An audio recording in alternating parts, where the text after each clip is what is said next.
Hi, everybody. Today we're going through John chapter 12. Jesus leaves Ephraim and returns to Bethany to the house of Simon. Martha is serving a meal alongside Lazarus. Mary goes to Jesus and anoints him with a pound of spikenard, an expensive ointment.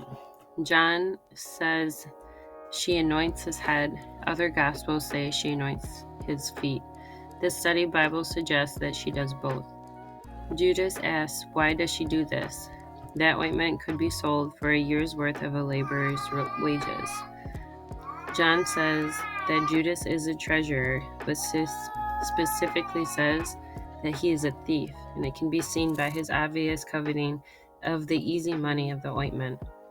Jesus says, leave her alone. She is kept this for his burial, that the poor will always have, but we won't always have. This is a character study of Judas versus Martha, Mary, and Lazarus. Martha dutifully serves. Mary anoints. Lazarus is faithful. Judas covets. There are lots of people at the house of Simon. They've come to see Jesus and Lazarus that's been raised from the dead. The chief priests are aware of this and consult to also kill Lazarus. Because of him, more people grow to believe Jesus. The next day, when people hear Jesus is going to Jerusalem, they go ahead of him and cut palms and lay them on his path. Jesus goes by on a donkey or a horse in other gospels and hears the people say Hosanna, meaning save now in Hebrew. Blessed is he, King of Israel, that comes in the name of the Lord. Fulfilling the scriptures which the disciples only understood after his death and resurrection. John states here that the people that were with Jesus the day he raised Lazarus from the dead bear record, meaning these are his sources. Even the Greeks have traveled far to Jerusalem to see the man that does miracles. When Jesus hears Philip and Andrew say this, he says, Verily, verily, I say unto you, except a corn of wheat fall into the ground and die, it abideth alone, it bringeth forth much fruit. He that loveth his life shall lose it, and he that hateth his life in this world shall keep it unto life eternal. Jesus says his soul is troubled, as if he knows fully what will transpire.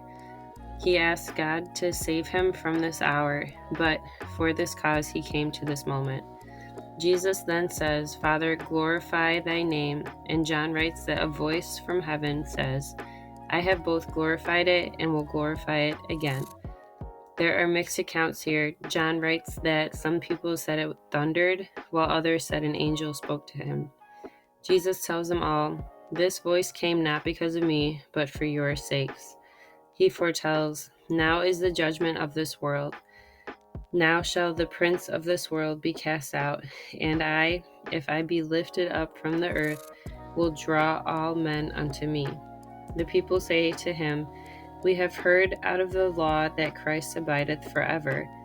And how say thou, the Son of Man must be lifted up? Who is the Son of Man? They don't realize he will, in fact, live forever. Jesus says, while you have the light, believe in the light, that ye may be children of the light. At this, Jesus leaves and hides again, while the people still don't believe him, even though they've seen his miracles. While many of the chief rulers believe Jesus, they don't make it known, lest they be put out of the synagogue, because they love the praise of men more than the praise of God.